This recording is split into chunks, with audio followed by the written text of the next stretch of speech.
Have you ever felt this deep, just profound tiredness that has nothing to do with how much you've slept? You know, a weariness that isn't from your job or your to-do list, but from the simple, relentless act of, well, of existing? If that sounds familiar, you are definitely not alone. And in this explainer, we're going to dive into what that very real, but often unnamed feeling is all about. This quote just hits it right on the head, doesn't it? It's talking about a fatigue that feels bone deep. It's this quiet exhaustion with the whole cycle. Waking up, doing it all over again, and just maintaining the performance of being a person. And this isn't about hating your life. It's more about the feeling that existence itself has just become way too heavy to carry. So what do we even call this feeling? I mean, giving something a name is always the first step to understanding it, right? And it turns out psychology actually has a term for this very specific kind of fatigue. It's called existential exhaustion. And notice, it's not about the content of your life, the good or the bad.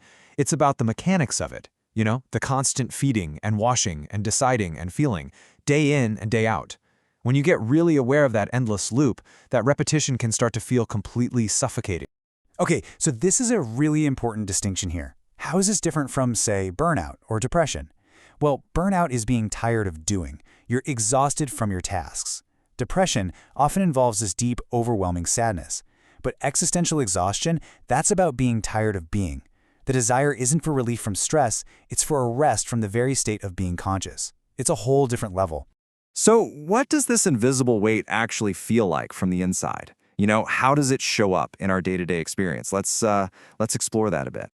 This puts it so perfectly. It's like you've been pushed onto a stage, playing a role you didn't choose, handed a script you don't even believe in. So you smile, you show up, you say the right lines, but on the inside, you're just absolutely drained from the constant pretense of it all. And this often gets tied to something called anhedonia, but with a unique little twist. It's not just that you can't feel pleasure. It's that nothing feels worth the energy it takes. Even things you used to love, hobbies, passions, they just start to feel like another item on the to-do list, another part of the performance. And then there's this. Depersonalization. It's this incredibly strange sensation of being present, but not really there. You feel like you're a spectator in your own life, just watching the events unfold without any real, genuine connection to them. Everything feels kind of muted and distant. A lot of people describe it just like this, like there's a pane of glass separating them from the world.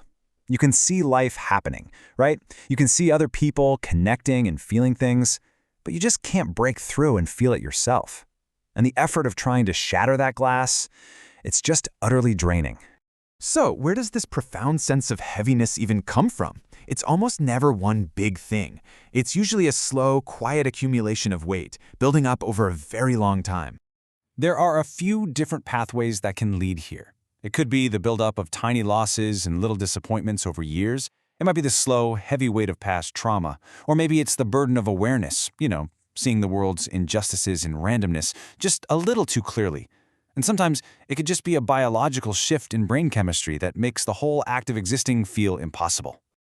Now this is a critical and incredibly important distinction we need to make.